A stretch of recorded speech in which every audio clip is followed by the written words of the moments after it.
أشهد أن لا إله إلا الله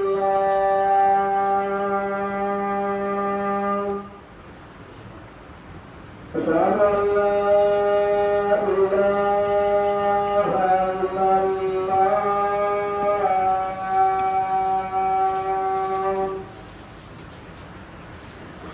أشهد أن محمدا رسول الله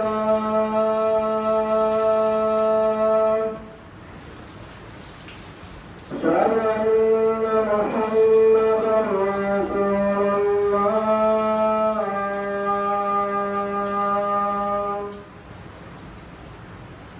حي على السلام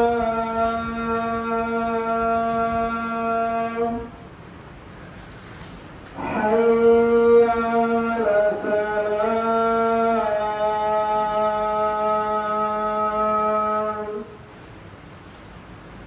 حي على الفلاح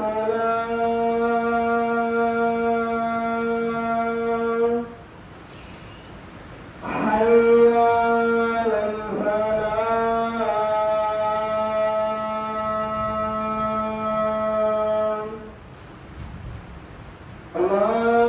الله أكبر الله أكبر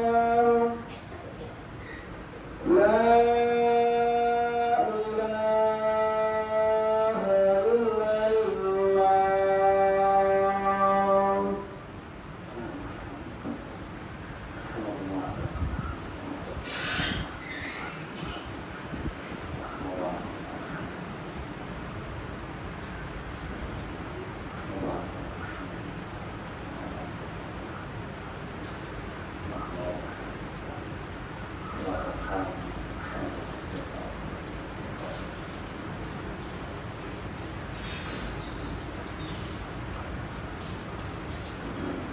إن الحمد لله نعمده ونستعينه ونستغفره ونعوذ بالله من شرور أنفسنا ومن سيئات أعمالنا من يهده الله فلا مضل له ومن يضلل فلا هادي له وأشهد أن لا إله إلا الله وحده لا شريك له وأشهد أن محمدا عبده ورسوله أما بعد يا أيها الناس اتقوا ربكم الذي خلقكم من نفس واحدة وخلق منها زوجها وبث منهما رجالا كثيرا ونساء واتقوا الله الذي تساءلون به والأرحام إن الله كان عليكم رقيبا يا أيها الذين آمنوا اتقوا الله حتى تقاته ولا تموتن إلا وأنتم مسلمون يا أيها الذين آمنوا اتقوا الله قولوا قولا سديدا يصلح لكم أعمالكم ويغفر لكم ذنوبكم ومن يطع الله ورسوله فقد فاز فوزا عظيما إن أصدق الحديث كتاب الله وأحسن الهدي هدي محمد صلى الله عليه وسلم وشر الأمور محدثاتها وكل محدثة بدعة وكل بدعة ضلالة وكل ضلالة في النار. புகழ் புகழ்ச்சியும் வல்லனாயின் அல்லாஹ் ஒருவனுக்கே உரித்தாவதாக என்ற புகழ்ச்சி புகழ்ந்தவனாக அந்த ஏகோனின் சாந்தியும் சமாதானமும் வற்றா பெருந்தொகையும் நபிகள் நாயகம் ஸல்லல்லாஹு அலைஹி வஸல்லம் அவர்கள் மீதும் அவர்களை பின்பற்றிய உத்தம சத்திய சஹாபா பெருமக்கள் மீதும் அவர்களை நன்மையான காரியத்தை பின்தொடர்ந்த அத்துணை நன்மக்கள் மீதும் குறிப்பாக இந்த விமானங்களுடைய உரையை கேட்டுக்கொண்டிருக்கக்கூடிய நம் அனைவர் மீதும் உண்டாவதாக என்று பிரார்த்தித்தவனாக கண்ணியம் நிறைந்த அல்லாஹ்வின் நல்லடியார்களே, அல்லாஹ் ரப்பல் ஆலமீன் திருமறை குர்ஆனிலே மாதங்கள் 12 என்றும் அதில் 4 மாதங்கள் புனிதமானவை என்று சொல்லி அதில் ஒரு மாதமாக இருக்கக்கூடிய துல்ஹஜ் என்ற புனிதமிக்க இந்த மாதத்தில் நாம் எல்லாம் இருக்கின்றோம். அதிலும் குறிப்பாக துல்ஹஜ் மாதத்தினுடைய பிறை 9வது நாள் அரபாவுடைய தினமாக இருக்கின்றது. இந்த நாளிலே நம்மில் வாய்ப்பு கிடைத்தவர்கள் நோன்பு நோட்டிருப்போம். இந்த நோன்பாகப்பட்டது நம்முடைய கடந்த கால வருடத்தின் ஒரு வருடத்தினுடைய தீமைகளையும் அடுத்து வரக்கூடிய ஒரு வருடத்தினுடைய தீமைகளையும் அல்லாஹ்விடத்தில் நமக்கு மன்னிப்பை பெற்றுத் தரக்கூடிய ஒரு நோன்பாக இது இருக்கின்றது. இந்த நாளை அல்லாஹ் மிகவும் நேசிக்கிறான். பொதுவாக அல்லாஹ் சொன்னார்கள், துல்ஹஜ் மாதத்தினுடைய முதல் 10 நாட்களை, அந்த நாட்களை நாம் புரியக்கூடிய நல்ல அமல்களை, இபாதத்துகளை அல்லாஹ்வுக்கு மிகவும் விருப்பப்படக்கூடிய காலமாக இந்த காலம் இருக்கிறது. ஏனைய காலங்களிலே அல்லாஹ் ஒரு அடியானுடைய இபாதத்தை அதற்கு வழங்கக்கூடிய கூலியை விட இந்த காலத்தில் அதிகமாக நேசிக்கிறான்.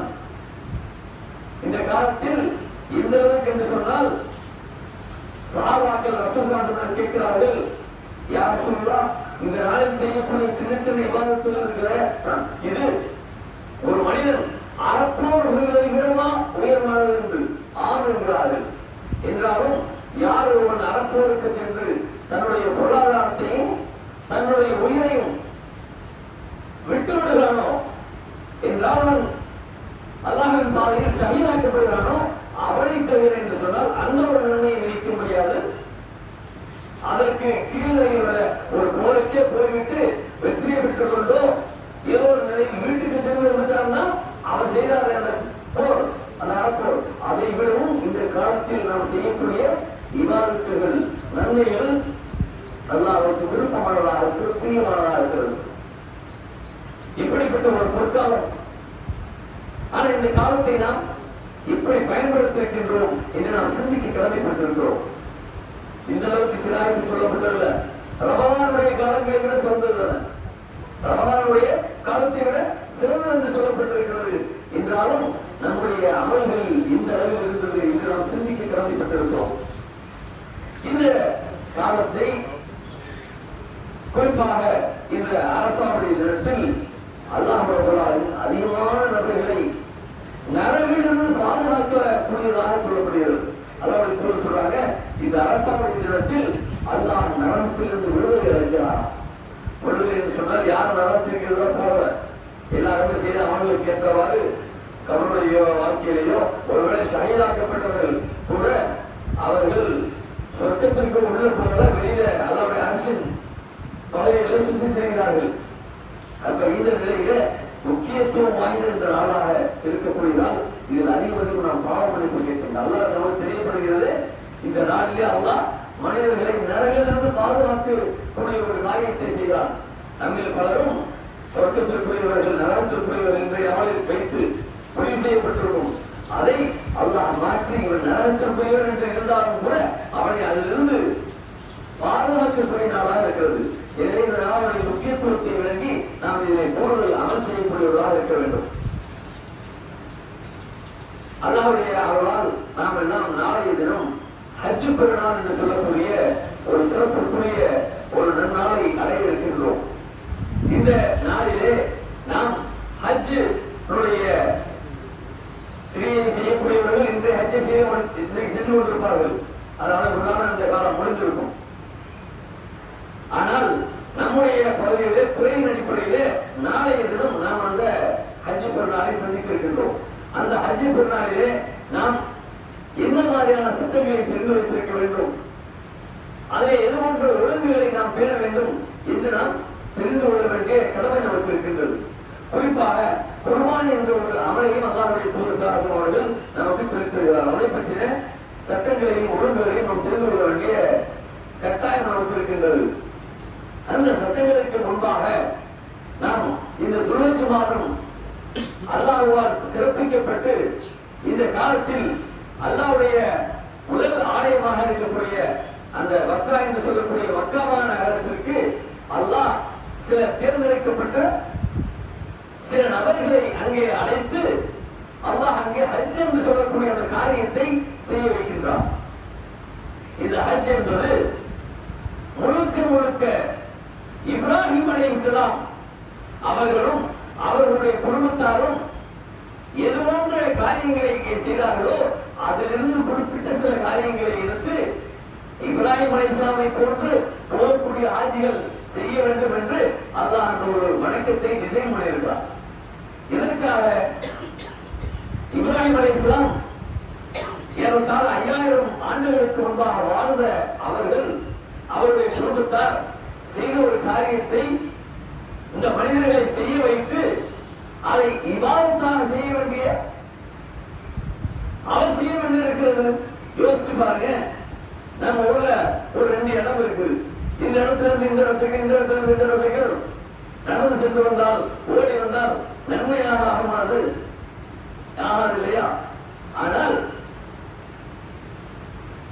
இப்ராஹிம் அலைஹிஸ்ஸலாம் அவர்கள் அல்லாஹ்வுக்கு முழுமையாக கட்டுப்பட்டு விட்டார். அல்லாஹ் எப்படிப்பட்ட ஒரு சோதனையை அவர்களுக்கு வைத்தாலும் கால அஸ்லம் துறை ரப்பில் ஆலமீன் அந்த அல்லாஹ்வுக்கு நான் அடிபணிந்து கட்டுப்பட்டு என்ன ஒரு கட்டளை இட்டாலும் அதை செயல்படுத்தக்கூடியவர்களாக இப்ராஹிம் அலைஹிஸ்ஸலாம் அவர்கள் இருந்தார்கள். அந்த கட்டுப்பாட்டை அல்லாஹ் வச்சு அவர்களை பல்வேறு விதத்தில் சோதித்த போதும் அவர்கள் உறுதியாக இருந்த அந்த காரியத்தை செய்து காட்டியதை அல்லாஹ் வெற்றிதான் அவர்களுக்கு ஒரு உயர்வான அந்தஸ்தை அல்லாஹ் வழங்கியிருக்கின்றார். அவர்கள் நின்ற இடத்தில் ஹாஜிகள் தொழ வேண்டும். மக்காமும் இப்ராஹிம் முஸல்லா அந்த தவாஃப் செய்துவிட்டு அந்த இப்ராஹிம் அலைஹிஸ்ஸலாம் நின்று வணங்கிய அந்த இடத்தில் நின்று நீங்கள் தொழ வேண்டும் என்று அவர்கள் இந்த இடத்தை அல்லாஹ் குறிப்பிட்டு தொழ சொல்லி காட்டுகிறார். அதே போன்று அவர்கள் ஹாஜரா அலைஹிஸ்ஸலாம் அவர்களையும் மகன் இஸ்மாயில் அலைஹிஸ்ஸலாம் அவர்களையும் கொண்டு போய் வனாந்திர பகுதியிலே அல்லாஹ்வுடைய கட்டளைக்கேற்ப கொண்டு போய் விட்ட நேரத்திலே அன்னை ஹாஜரா அலைஹிஸ்ஸலாம் அவர்கள் உணவுக்காக அங்கும் இங்கும் உதவி செய்கிறார்கள். சஃபா மர்வா என்ற 2 மலை குன்றுகளில் ஏற என்று பார்க்கிறார்கள். இந்த ஒரு காரியத்தை அல்லாஹ் தேர்வு செய்து ஹஜ்ஜில் ஒரு கிரியையாக வைத்திருக்கின்றார். இங்கிருந்து ஹஜ்ஜுக்கு போகக்கூடிய ஹாஜிகள் சஃபாவிலும் மர்வாவிலும் அங்கும் இங்குமாக ஏறி நிற்க வேண்டும். அங்கு செய்ய வேண்டிய சில பிரார்த்தனைகள் இருக்கிறது, அதை செய்ய வேண்டும். இது எப்படி விவாதத்தாக மாறியது? இதை செய்ய வேண்டிய அவசியம் என்ன? அல்லாஹ் தனக்காக முற்றிலும் கட்டுப்பட்டு இந்த இப்ராஹிம் அலைஹிஸ்ஸலாம் அவர்களையும் அவர்களுடைய குடும்பத்தார் செய்த அந்த தியாகத்தை இந்த உலகம் மறக்கவே கூடாது. மீண்டும் மீண்டும் இந்த பூமியிலே அந்த காரியம் நினைவுபடுத்தப்பட்டுக் கொண்டே இருக்க வேண்டும். அல்லாஹ்வுக்காக கட்டுப்பட்டிருந்த இப்ராஹிம், அல்லாஹ் இப்ராஹிம் அலைஹிஸ்ஸலாமை பற்றி சொல்லும் பொழுது வல்லதீன இப்ராஹிம வஃபா என்று மூசா அலைஹிஸ்ஸலாம் பற்றி சொல்றான். இன்னும் சில காரியங்களை அல்லாஹ் சொல்லிக் கொண்டு வரும்போது இப்ராஹிம் அலைஹிஸ்ஸலாம் என்று சொல்லும் பொழுது வஃபா கட்டுப்பட்டிருந்த இப்ராஹிம் என்று அல்லாஹ் அவர்களை குறிப்பிட்டு சொல்லக்கூடிய அளவிற்கு அவருடைய கட்டுப்பாடு இருந்தது. அதை அல்லாஹ் என்ன செய்றான்?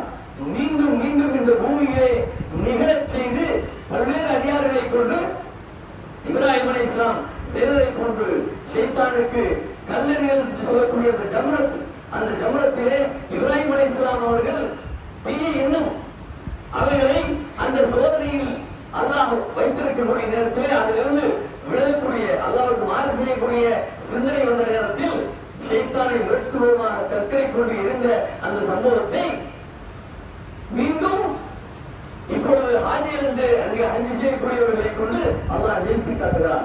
இப்படி இப்ராஹிம் அலைஹிஸ்ஸலாம் செய்த ஏராளமான விஷயங்களை அல்லாஹ் நினைவுபடுத்துகிறான் ஒவ்வொரு வருடங்களும். அப்படி அந்த ஹஜ்ஜை யார் போய் செய்கிறார்களோ அவர்களுக்கு அன்று பிறந்த பாவங்களை போல் அவர்களுடைய பாவங்களை எல்லாம் அல்லாஹ் மன்னித்து அவர்களை அனுப்புகிறார்.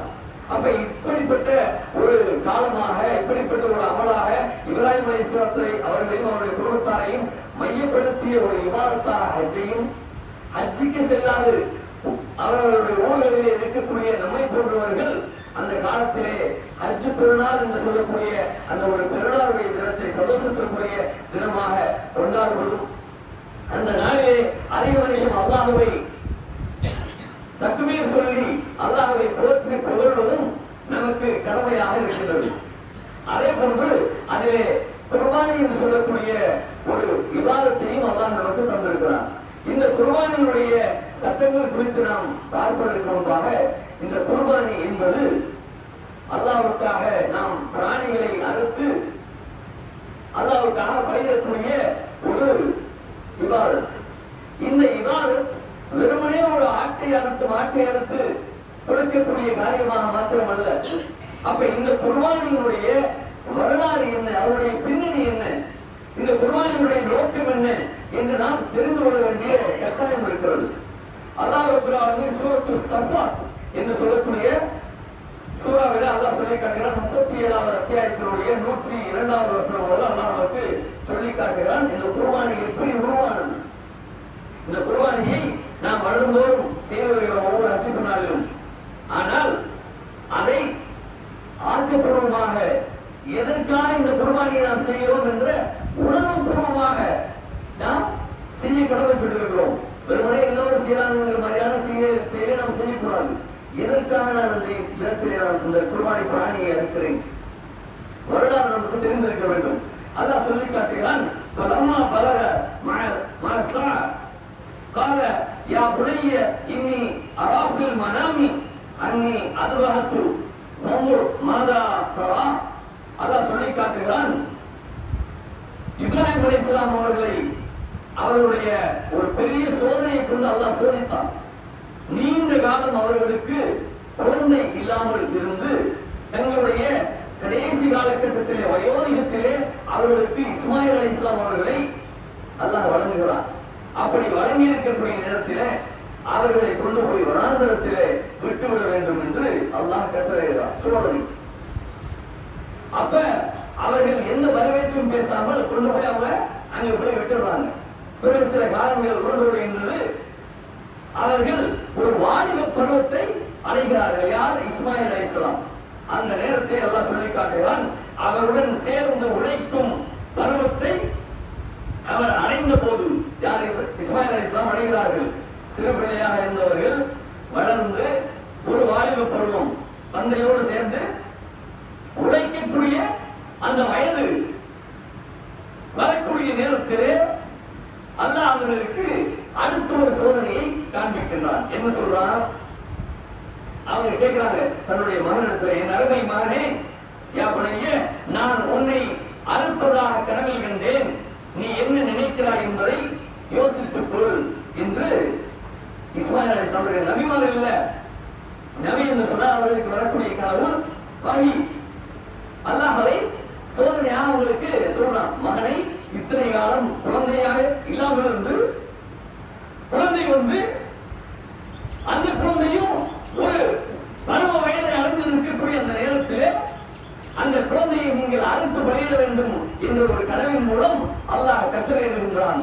அதை தன்னுடைய மகனிடத்திலே சொல்ற நேரத்திலே காலையா அபி காலையா அவதி இஃபல் மா துமர், நீங்கள் எதற்கு கட்டளையிடப்பட்டீர்களோ அதை நீங்கள் தாராளமாக செய்யுங்கள். சதஜிதுனி இன்ஷா அல்லாஹ் மினஸ் சாபிரீன், அல்லாஹ் நாடினால் நீங்கள் என்னை பொறுமையாளராக காண்பீர்கள் என்று இஸ்மாயில் அலைஹிஸ்ஸலாம் சொல்கிறார்கள். யோசித்து பாருங்கள். தன்னுடைய உயிர் அறுத்து பலியிடுறதுன்னா ஒரு சின்ன தொண்டை வெட்டி எடுத்துட்டு போகலாம். ஒரு உயிரை கொல்லக்கூடிய அளவிற்கு உண்டான ஒரு காரியத்தை அல்லாஹ் அவர்களுக்கு சொல்கிறான். அந்த மகனும் தயாராகிறான், தந்தையும் அதற்கு தயாராகிறார். தயாராகி அவர்கள் இருவரும் கட்டுப்பட்டு அவரை இஸ்மாயில் அலைஹிஸ்ஸலாம் அவர்களை இப்ராஹிம் அலைஹிஸ்ஸலாம் முகம் குப்புற கிடத்திய போது, இப்ராஹிமே, நீர் கனவை உண்மைப்படுத்தி விட்டீர் என்று அல்லாஹ் அழைத்தவரை கூறி அதற்கு பதிலாக ஒரு பலிப்பிராணியை, பெரிய ஒரு பலிப்பிராணியை அல்லாஹ் இறக்குகிறான். சொல்லிவிட்டு சொல்கிறான், இது மகத்தான ஒரு சோதனை. இந்த சோதனையிலே நீங்கள் வெற்றி பெற்று விட்டீர்கள் என்று சொல்லி அல்லாஹ் அந்த காலகட்டத்தில் ஒரு பலிப்பிராணி இறக்கி கொடுத்தாருக்கு சொல்றான். இந்த ஒரு உணர்வு நமக்கு இருக்க வேண்டும். நம்முடைய பலிப்பிராணிகளை, நம்முடைய குர்பானிகளை நாம் செய்யக்கூடிய வேளையில சும்மா சாதாரணமா இப்ராஹிம் அலைஹிஸ்ஸலாம் போய் கடையில போய் ஒரு ஆட்டை வாங்கிட்டு வந்து நடத்தாங்களா, ஒரு மாட்டை வாங்கிட்டு வந்து நடத்தாங்களா? தனக்கு அல்லாஹ் இடக்கூடிய கட்டளை எவ்வளவு பெரிய சோதனையாக இருந்தாலும், ஏன்னா இன்னைக்கு நம்ம ரொம்ப லேசா ஒரு ஆட்டையும் மாட்டையும் வாங்கி குர்பானி கொடுத்து விடுகிறோம். ஐவேளை தொட வேண்டும் என்பது அல்லாஹ்வுடைய கட்டளை.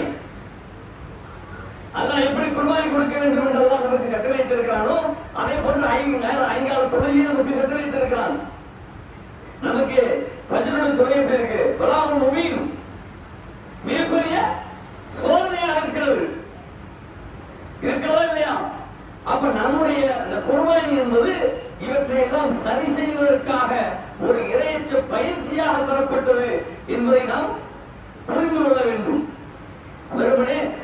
மாட்டை மறந்து விடுகிறது மாத்திரமல்ல, அல்லாஹ் எனக்கு கட்டளையிட்டிருக்கிறான்.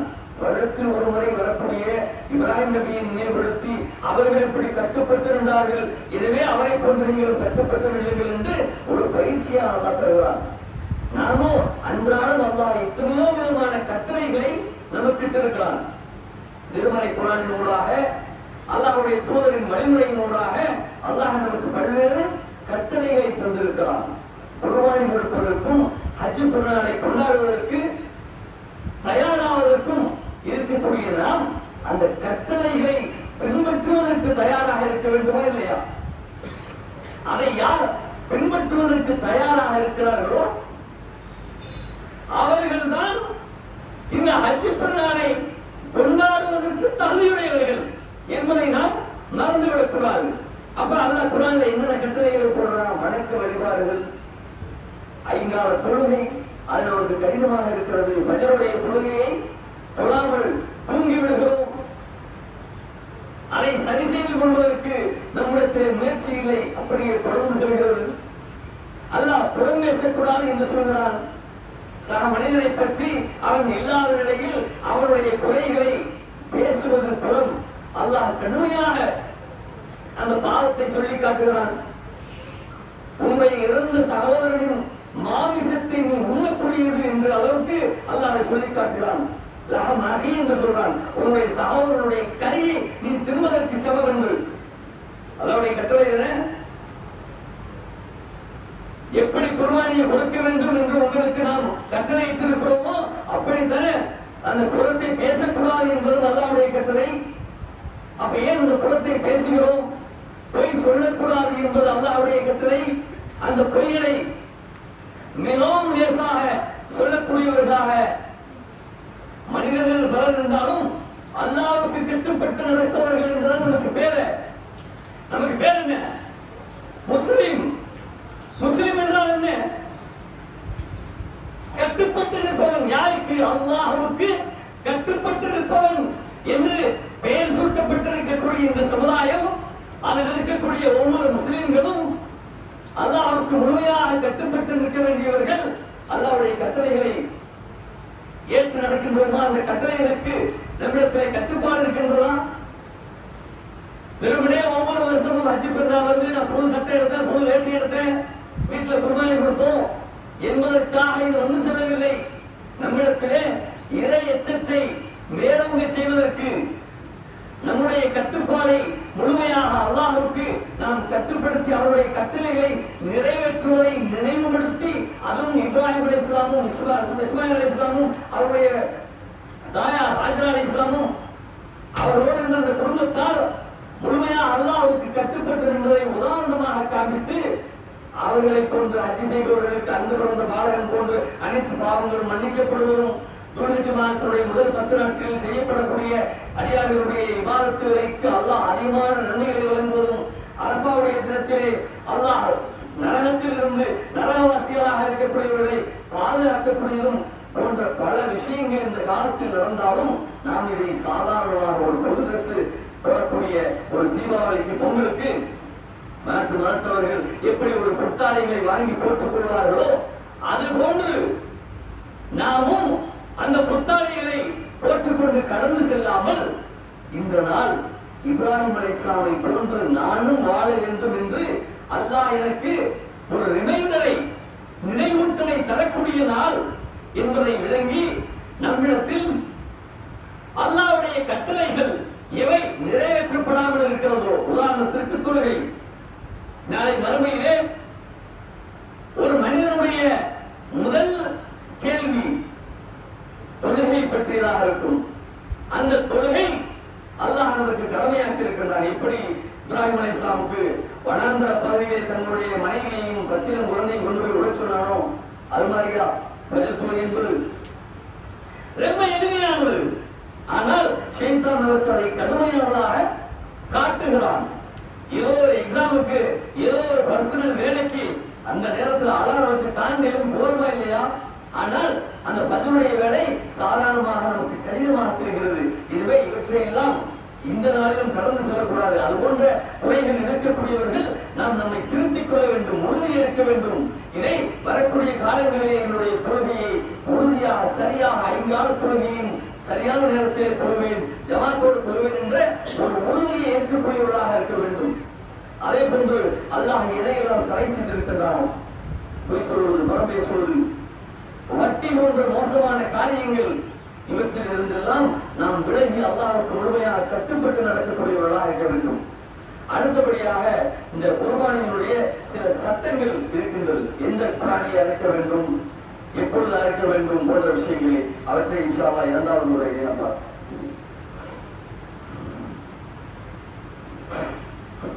அல்ஹம்துலில்லாஹ் வஸ்ஸலாத்து வஸ்ஸலாமு அலா ரசூலில்லாஹ். கணிதத்துக்குரிய சகோதரர்களே, அப்ப இந்த குர்பானி பிராணியை நாம் எவ்வாறு தேர்வு செய்வது?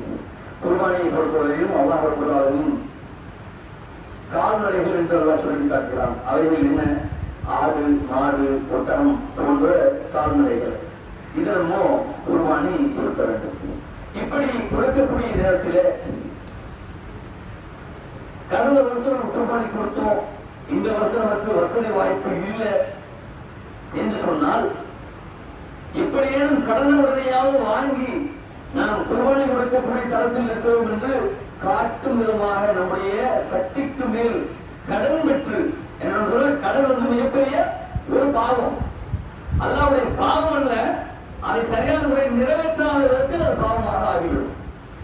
அல்லாஹ்வுடைய தூதர் அதிகமாக செய்த பிரார்த்தனைகள் ஒன்று, அல்லாஹ்வை அவதரிக்க மின்னல் மனசமி வல்மரம்.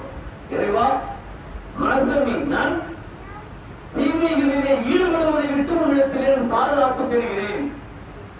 எல்லாரும் கேட்க வேண்டிய ஒன்று, அல்லாஹ் யாரை தீமைகளிலிருந்து பாதுகாப்பு பெறுகிறானோ அவன் பாக்கியம் பெறுவார். அப்ப என்ன? தீமை செய்யக்கூடியவர்களிலிருந்து என்னை பாதுகாக்க வேண்டும் அவரிடத்திலும் கேட்கிறார்கள். அல்லாஹும்ம இன்னி அஊதுபிக்க மினல் மனசமி வல் மகரம். மகரம்னா கடன். கடனை விட்டு பாதுகாப்பு தேடுகிறேன் என்று அல்லாஹ்வுடைய பிரார்த்தனை செய்தார்கள்.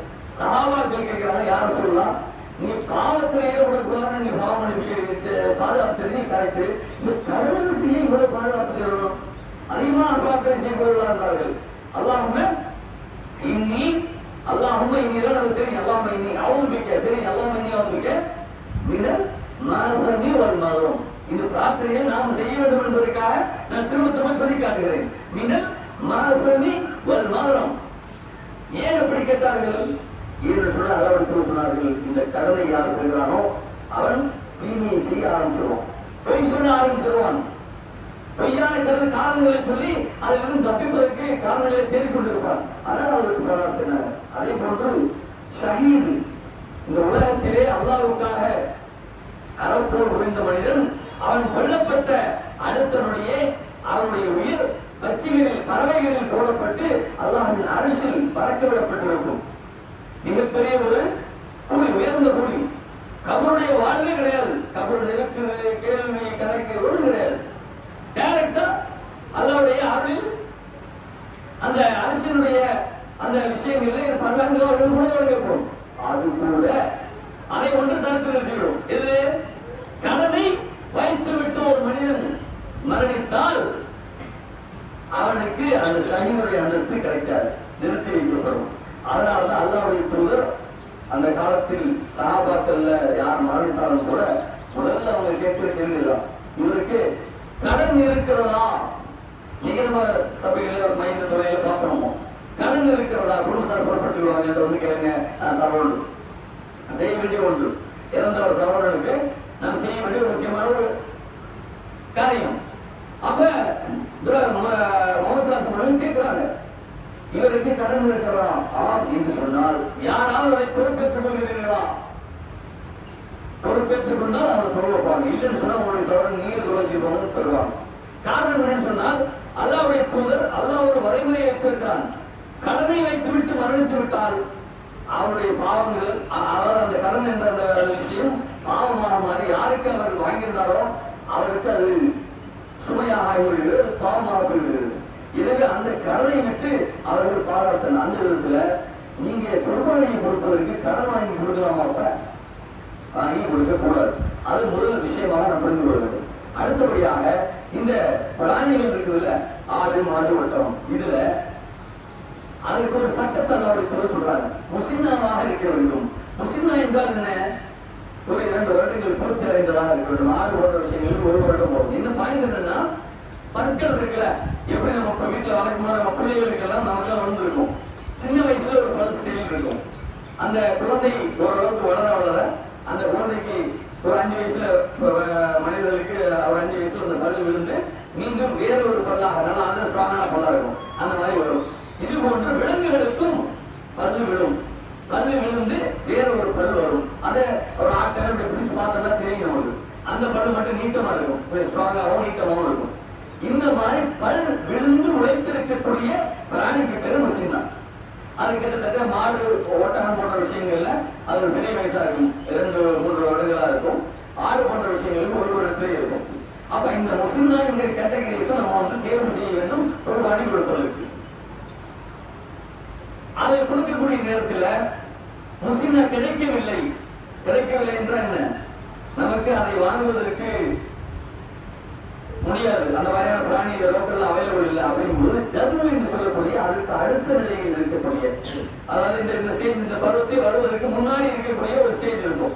ஒரு 9 மாசம் 10 மாசம் இந்த மாதிரி ரேஞ்சில் இந்த மாதிரி பிராணிகளை கொடுப்பதற்கு அனுமதிக்கப்பட்டிருக்கிறது. இதை நம்ம பகிர்ந்து கொள்ள வேண்டும். அதே போன்று அந்த ஆடுகளை மாடுகளை வாங்கக்கூடிய நேரத்தில் அதுல தெளிவாக தெரியக்கூடிய குறைபாடுகள் இருக்கக்கூடாது. நொண்டியாக கால் நொண்டி கொண்டு நடக்கிறது, தெளிவான பொருள் நம்ம போய் ஆடுகளை கொண்டு போய் ஸ்கேன் தான் பண்ணி பார்த்து கண்பாடு தெளிவாக நம்ம கண்டுபிடிக்க முடியாது. அப்ப தெளிவாக தெரியாத ஒரு குறைகள் இருந்தால் பிரச்சனை இல்லை.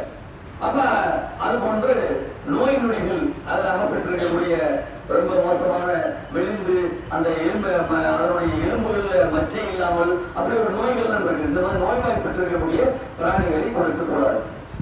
நம்ம நல்ல ஆரோக்கியமாக நல்ல கொழுத்து இருக்கக்கூடிய பிராணிகளை தேர்வு செய்ய வேண்டும். அடுத்தபடியாக பார்த்தீங்கன்னு சொன்னா பால் ஊட்டக்கூடிய பிராணிகளை தேர்வு செய்யக்கூடாது. அது பொதுவான சட்டம், குர்பானிக்கென்றல்ல, பொதுவாகவே பால் ஊட்டி கொண்டிருக்கக்கூடிய ஒரு பிராணி அதை பிடிச்சு அறுக்கக்கூடாது. ரசூலுல்லாஹ் அதை அறுக்கக்கூடாது என்று சொல்லியிருக்கிறார்கள். அந்த அடிப்படையில் குர்பானியில் பாலூட்டி கொண்டிருக்கக்கூடிய அந்த பிராணியையும் நாம் அறுப்பது நமக்கு தகுதியானது அல்ல. அதே போன்று அதுல அந்த கொம்பு விஷயம் கொண்டு வரணும். அந்த கொம்புல கொம்பு முளைக்கக்கூடிய ஒரு பகுதி இருக்கும் அந்த இடத்துல. அது உடைஞ்சிருந்தா மேல உள்ள அந்த கொம்பு லைட்டா சிறுமி இருக்குது, உடைஞ்சிருக்குன்னா அது பிரச்சனை இல்லை. அந்த பாலமாக இருக்கக்கூடிய அந்த கொம்பில் ஒரு பகுதி உடைஞ்சிருக்கும் சொன்னா அந்த மாடுகளையும் நாம் தேர்வு செய்ய முடியாது. இப்படி இந்த சட்டங்கள் இருக்கின்றது. இதுல பெரும்பாலும் இந்த வியாபாரிகளா இருக்கக்கூடியவர்கள் என்ன சொல்லுவாங்கன்னு சொன்னா இது சரியா அது சரியான்னு சொல்லுவாங்க. அப்ப நாம இதுல கூடுதல் கவனம் செலுத்தி இந்த சட்டங்கள் எல்லாம் அதில் பேணப்பட்டிருக்கிறதா என்பதை பார்க்க வேண்டும். அதே போல இந்த குர்பானியை கொடுக்கக்கூடிய நேரத்தில் அறுக்கக்கூடிய நேரத்தில் அதோட தொழில் சொல்றாங்க, பொதுவாகவே இது பொதுவான சட்டங்கள் இதெல்லாம் அந்த பிராணிகளை அறுக்கக்கூடிய நேரத்தில் குர்பானி காலத்திலும் சரி குர்பானி அல்லாத காலத்திலும் சரி நீங்கள் கத்திகளை நல்ல முறையில் தீட்டி வைத்துக் கொள்ள வேண்டும். குர்பானி பிராணி, அதாவது பொதுவாக பிராணிகளை நீங்கள் அறுக்கும்போது அவைகளுக்கு நீங்கள் நிம்மதியை வழங்குங்கள் என்று சொல்லியிருக்காங்க. சொல்லலாம், ஒரு பிராணி இறக்கிறது என்று சொன்னால் நிம்மதியாக இருக்க வேண்டும். அதுக்கிட்ட நீங்க நவீன விஞ்ஞானங்கள் நிறைய கண்டுபிடிச்சு சொல்லுது, அந்த மாட்டினுடைய அந்த புரோட்டை கட் பண்ணும் போது அதில் இருக்கக்கூடிய அந்த டியூபு, அந்த ஏர் டியூபு, மூளைக்கு போகக்கூடிய நரம்புகள் இதெல்லாம் ஒரு சேர அந்த இருக்கிறது. அது மேல்பறவை கட் பண்ணி எடுத்துட்டீங்க அப்படின்னு சொன்னா எல்லாமே ஒரு நொடியில் நின்று போயிடும். அந்த பிராணிகள் வேதனையை அனுபவிக்காது. ஒருவர் நீங்க கத்தியை தீட்டாம வச்சு அறுத்தீங்கன்னு வைங்க, எப்படிப்பட்ட வழி வேதனையை அனுபவிக்கும். இதைத்தான் நல்லபடியாக சொல்றாங்க, அந்த பிராணிகளுக்கு நீங்கள் நிம்மதியை வழங்கிவிடுங்கள். ஒரு கட்டை முடிஞ்சு அதோட முடிவு வச்சு எப்படி நீங்கள் அறுக்க வேண்டும். அதே போன்ற ஒரு பிராணி பார்த்து கொண்டிருக்கக்கூடிய நிலையில் இன்னொரு பிராணியை நீங்கள் அறுக்கக்கூடாது. ஆனா ஹஜ் பெற நேரத்தில் நிறைய பேர் அறுப்பாங்க எல்லாரும் போது அதை நம்ம பேர்ந்தது இல்லை. ஆனால் இந்த சட்டங்களை எல்லாம் நாம் பேசி செய்யக்கூடிய நேரத்தில் தான் ஒரிஜினலாக அல்லாஹ்வுடைய தூதர் எப்படி நமக்கு இந்த கட்டளையை எழுதினார்களோ அது போன்ற விஷயங்களை செய்ய முடியும். எனவே அப்படி செய்யக்கூடிய நன்மைகளாக இருக்க வேண்டும். கூடுதலாக இந்த பெருநாளுடைய தினத்திலே அதிகம் அல்லாஹ்வை தொடர்ந்து போற்ற வேண்டும். தக்பீர்களை அதிகப்படுத்த வேண்டும். இந்த பெருநாள் தொழுகைங்கிறது என்ன? இந்த பெருநாள் தொழுகைக்கு மற்ற நாள் தொழுகிற ரக்காத்துக்கு வித்தியாசம் என்ன? தக்பீரை அதிகப்படுத்துவோம். முதல் ரக்காத்துல 7 அதிகமான தக்பீர்களும், இரண்டாவது ரக்காத்தில் 5 அதிக தக்பீர்களையும் தான் சொல்றோம். அப்ப அல்லாஹ் அக்பர் என்று சொல்லக்கூடிய நேரத்திலே நாம் விளங்க வேண்டும், அல்லாஹ்வே மிகப்பெரியவன், அவருடைய ஆட்சி மிகப்பெரியது, அவருடைய அதிகாரம் மிகப்பெரியது, அவருடைய அருள் மிகப்பெரியது. நம்முடைய ஆட்சி அதிகாரங்கள் ஒன்றுமே இல்லை அல்லாஹ்வின் முன்பாக. நம்முடைய செல்வம் அல்லாஹ்வின் முன்பாக ஒன்றுமே இல்லை, எல்லா பெரியதும் அல்லாஹ்வுக்கே என்ற அந்த உணர்வோடு நாமும் நாம் அனுபவித்துக் கொண்டிருக்கக்கூடிய நாம் பெற்றிருக்கக்கூடிய அனைத்துமே அல்லாஹ்வினுடைய கால் தூசிக்கு கூட சமமாகாது என்பதை விளங்கி நாம் சொல்லக்கூடிய அல்லாஹு அக்பர் என்று நாம் சொல்லக்கூடிய வேளையிலே நம்முடைய உணர்வு, நம்மிடத்தில் இருக்கக்கூடிய அகங்காரங்களை, நம்மிடத்தில் இருக்கக்கூடிய பிற மனிதர்களை இழிவாக தாழ்வாக நினைக்கக்கூடிய அந்த பெருமை போன்ற விஷயங்களை எல்லாம் அழிந்து நம்முடைய காலுக்கு கீழ் போட்டு விரித்து அல்லாஹ் அக்பர், அல்லாஹ்வுக்கே எல்லா புகழும், அல்ஹம்துலில்லாஹ் என்று அல்லாஹ்வை போற்றி புகழக்கூடியவர்களாக இருக்க வேண்டும். அல்லாஹ்வே அனைத்து விஷயங்களுக்கும் மிகப்பெரியவன் என்று நாம் உணர்ந்து அல்லாஹ்வை தக்பீர் சொல்லி போற்றி புகழக்கூடியவர்களாக இருக்க வேண்டும். அப்படிப்பட்ட நன்மக்களாக அல்லாஹ் ரப்பல் ஆலமீன் நம் அனைவரும் ஆக்கி அருள் புரிய வேண்டும் என்று கூறி நம்முடைய உரையை நிறைவு செய்கிறேன். வாழ்க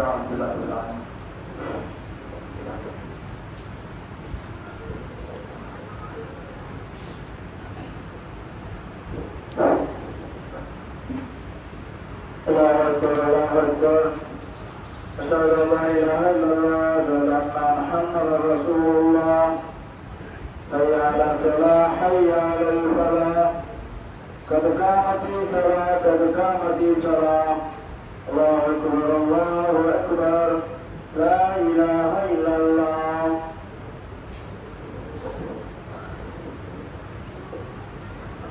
சபையை நேராக நிறுத்தமாக்கிக் கொள்ளுங்கள். புதியவர்களை பார்த்து வரிசையை சரி செய்து கொள்ளுங்கள். அல்லாஹு அக்பர்.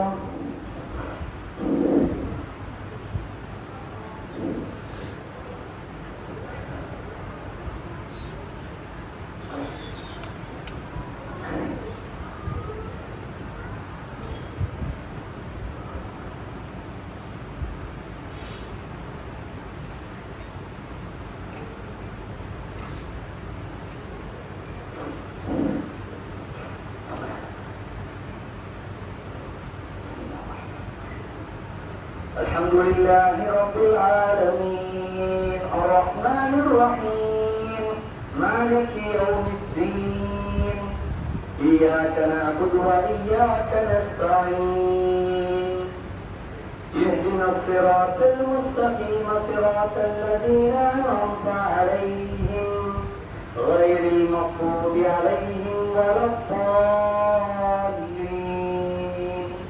آمين.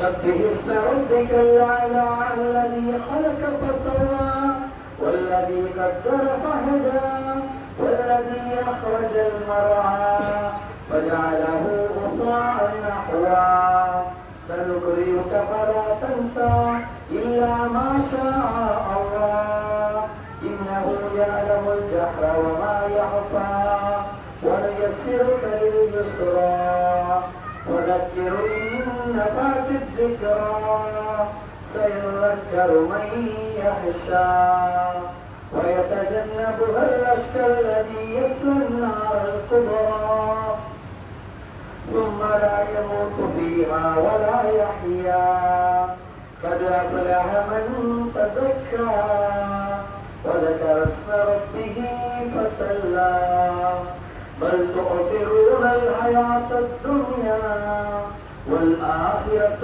خير وأبقى إن هذا لفي الصحف الأولى صحف إبراهيم وموسى. الله أكبر.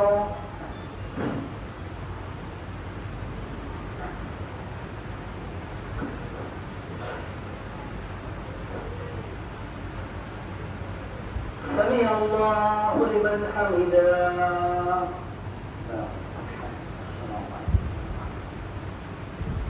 الله أكبر.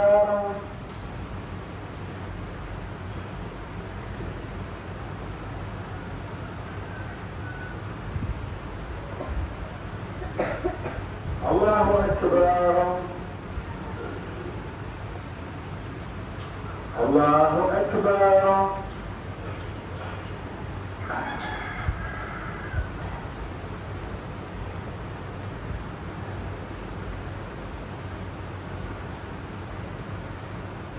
الله أكبر.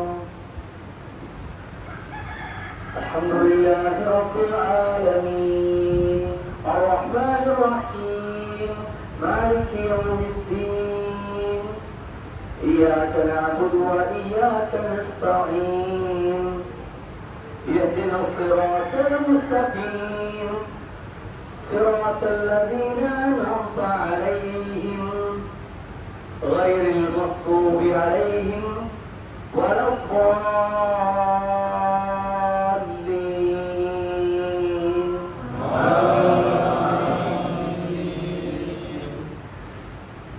يا أيها الذين آمنوا إذا نودي للصلاة من يوم الجمعة فاسعوا إلى ذكر الله وذروا البيع ذلكم خير لكم إن كنتم تعلمون.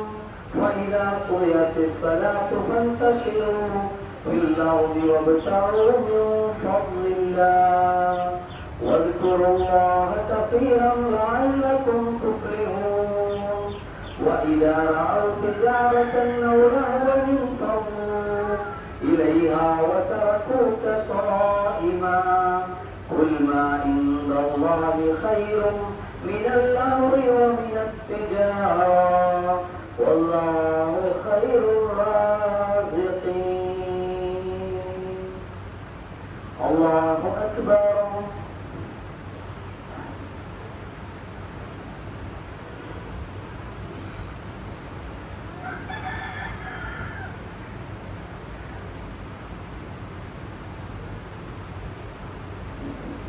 سمع الله لمن حمده.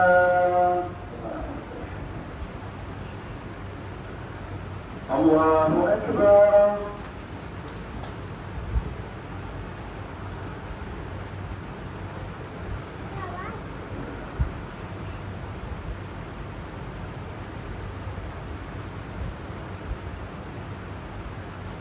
الله أكبر.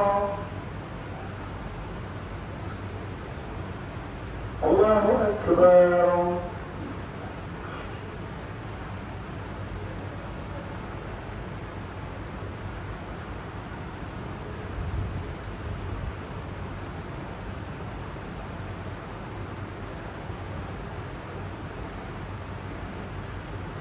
الله أكبر.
السلام عليكم ورحمة الله.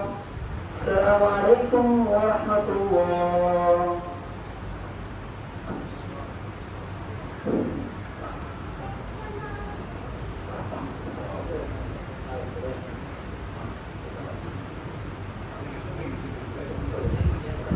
السلام عليكم ورحمة الله وبركاته.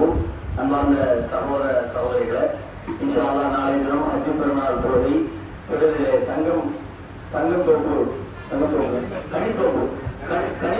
கனித்தோப்பு பகுதியிலே ஏற்பாடு செய்யப்பட்டிருக்கிறது. தொழுகை சரியாக 7 மணிக்கு நடைபெறும். எனவே அனைத்து சகோதரர்களும் குடும்பத்துடன் வந்து அந்த சிறுதலை தொழுமாறு அன்புடன் கேட்டுக்கொள்கிறோம். பொதுவாக இந்த சிறு தொழுகையுடைய மிகப்பெரிய ஒரு நன்மை இருக்கிறது.